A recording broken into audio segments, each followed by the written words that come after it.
একটা গান, সঙ্গে যেন থমকে যাওয়া কিছু মুহূর্ত, যেখানে উদ্দাম নাচে মুখর একদল খেলোয়াড়। ছবিতেই স্পষ্ট, জীবনের বেরসিক বাস্তবতাও থামাতে সাহস করে না ওদের।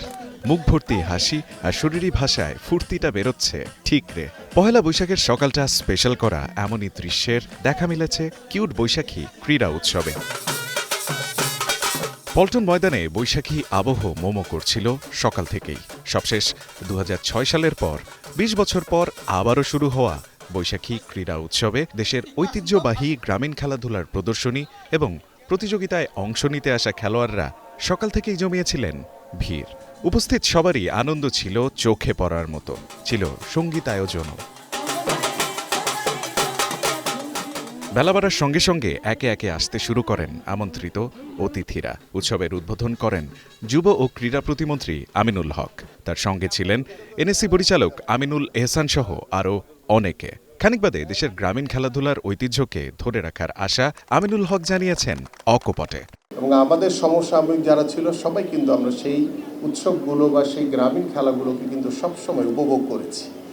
কিন্তু দুর্ভাগ্যের বিষয় হচ্ছে যে আমাদের বর্তমান প্রজন্ম, বিশেষ করে যারা ঢাকায় বসবাস করে বা মহানগরগুলোতে বসবাস করে, আমাদের সেই গ্রামীণ খেলাধুলাগুলো কিন্তু আসলে আমাদের সেই সন্তানরা তারা কিন্তু সেভাবে উপভোগ করতে পারছে না। দেশীয়ভাবে আমাদের আন্তর্জাতিক পর্যায়ে সকল খেলাধুলাকে সমান গুরুত্ব দিচ্ছি, ঠিক সেইভাবে গ্রামীণ যে খেলাধুলোগুলো রয়েছে সেগুলো নিয়েও আমাদের বেশ কিছু পরিকল্পনা রয়েছে।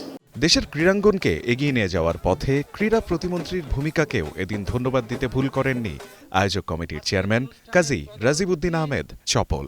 উনি কিন্তু আমাকে নতুনভাবে শুরু করার উৎসটা দিয়েছেন।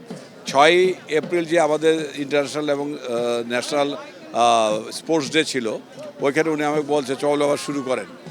নব উদ্যমে আমি শুরু করে দিলাম, বাস এই আর কি। বৈশাখী ক্রীড়া উৎসবে এদিন দেখা মেলে ঐতিহ্যবাহী লাঠি খেলা, ভলিবল, খোখো এবং বলি খেলার মতো নানা গ্রামীণ খেলার। খেলোয়াড়দের স্বতঃস্ফূর্ত অংশগ্রহণ মুগ্ধতা ছড়ায় উপস্থিত সকলের মাঝেই।